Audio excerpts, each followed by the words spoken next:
Welcome to the deep dive. Usually when a major corporation starts slashing tens of thousands of jobs, the narrative is, well, it's entirely predictable. Right, the ship is sinking. Exactly. Revenue is plunging, the market is panicking, and executives are desperately trying to patch a hole. But early 2025 gave us this massive industry-wide It paradox. really did. The cognitive dissonance is just tremendous. I mean, between January and March, you had the biggest tech companies on the planet boasting record-breaking profits. They were just flush with cash. And yet, simultaneously, they laid off over 55,000 employees. Which is staggering. Yeah, if you break down the math, it translates to roughly 736 tech workers losing their livelihoods every single day during a period of, unprecedented financial success. Right, you have this undeniable apex of financial performance occurring at the exact same moment as a brutal workforce contraction. So, today we're unpacking a fascinating paper by Dr. Jonathan H. Westover on what he calls the Great AI Pivot. And our mission for you today is to really figure out why this is happening, what it means for the people involved, and how it completely rewrites the rules of the modern workplace. And to really grasp the scale of this pivot, you have to look at where those salaries are actually going. I want you to picture a sprawling, futuristic server farm. Okay, I'm picturing it.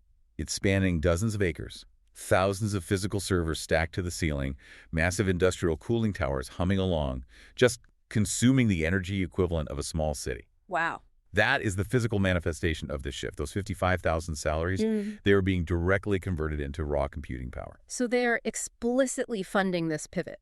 Exactly. We are talking about a $650 billion collective investment in AI infrastructure. Block co-founder Jack Dorsey actually called this a structural transformation that most businesses will soon make. Okay, let's unpack this. Because normally a company lays people off because they are in trouble, but here the ship is winning races, and they're throwing the crew overboard to buy a robotic steering wheel.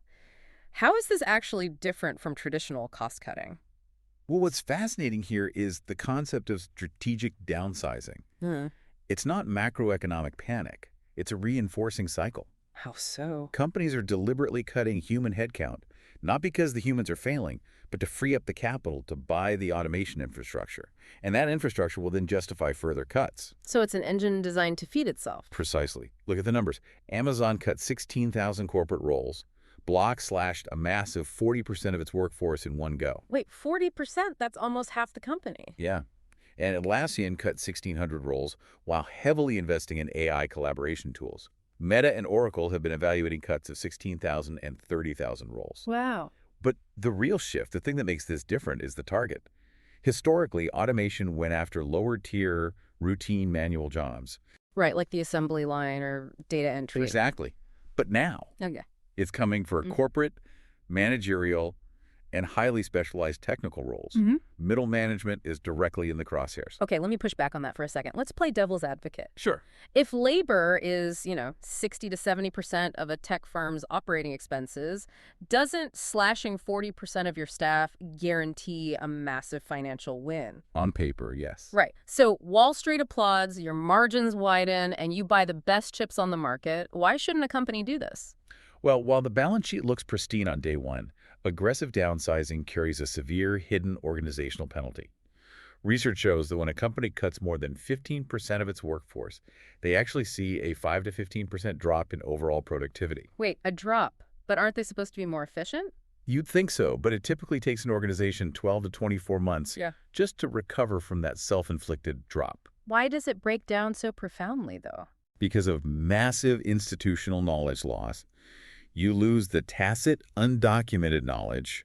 The middle manager who knew exactly how to de-escalate your most volatile client, gone. Oh, I see. It's like upgrading a library by buying fancy new shelves, but you fire all the librarians to pay for it. That's a great way to put it. The books are still there, but you've got junior employees wandering the aisles completely lost because the people who knew where the information lived are gone. Exactly. And that compounds the pressure on everyone left behind. We see a lot of what's called survivor syndrome. Which means the remaining employees feel lucky, right? Actually, no. They generally feel overwhelmed and deeply anxious.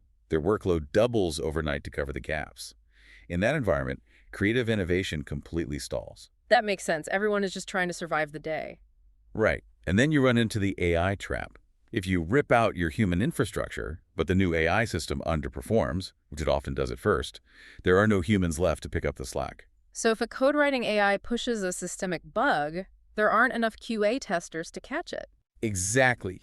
You've fired all your human shock absorbers. Wow. And the human cost outside the company walls is just brutal. I mean, we're not just talking about 55,000 tech bros losing their job. No, not at all. When you factor in dependence, it affects an estimated 150,000 family members. And because it's happening all at once, the local labor markets are totally saturated. Completely. A software engineer in Seattle isn't just looking for a job, they're competing with thousands of identical resumes. The psychological toll is immense, especially for workers who derive their identity from these big tech giants. So knowing all this and knowing this pivot is happening, whether we like it or not, what does this mean for the leaders actually making these cuts? Well, it's a huge challenge. Yeah, how do you fire thousands of people to buy servers and not become the villain? How do you not destroy your culture? It hinges on organizational justice theory, specifically procedural justice. Procedural justice, what is that exactly? It's the idea that humans can accept a really bad outcome, even losing their livelihood, if they fundamentally believe the process was fair, consistent, and respectful. Ah, okay. So transparent communication is the key. It is the ultimate protective factor. Microsoft is a great example. Back in 2023, they provided 6 months of healthcare and deep transition support. And didn't Atlassian do something similar with transparency? Yeah, Atlassian clearly explained the AI pivot rationale up front. They didn't hide behind vague corporate jargon.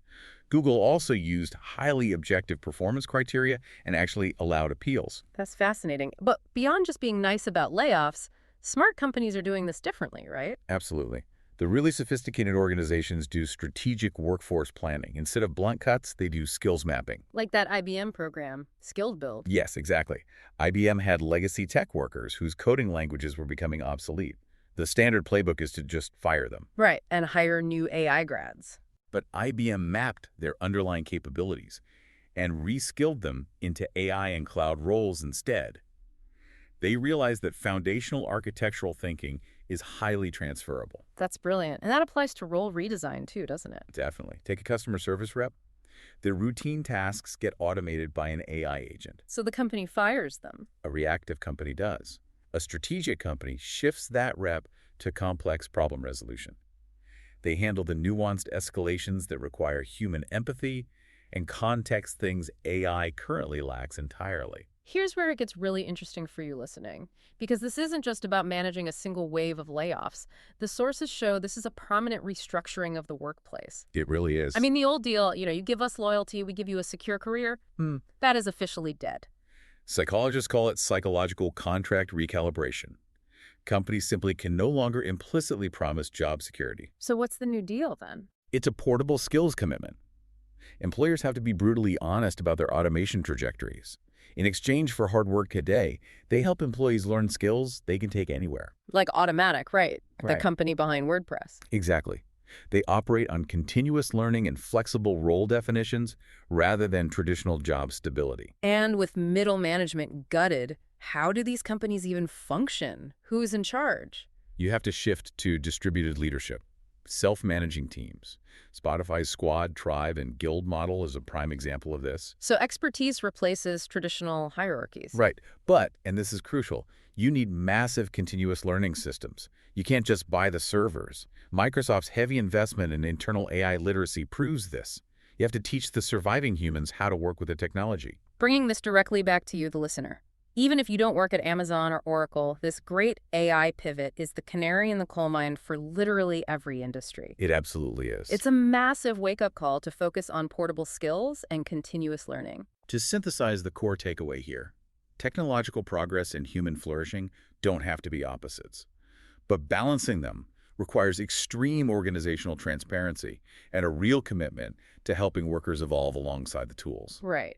But it does leave us with one final, incredibly provocative question. What's that? Well, if companies eliminate all the routine, entry-level, and middle management tasks to fund this AI, where will the next generation of senior human experts actually come from? That is the million-dollar question. Right. I mean, if AI does all the learning on the basic stuff, how do human workers ever get the foundational experience needed to actually oversee the AI?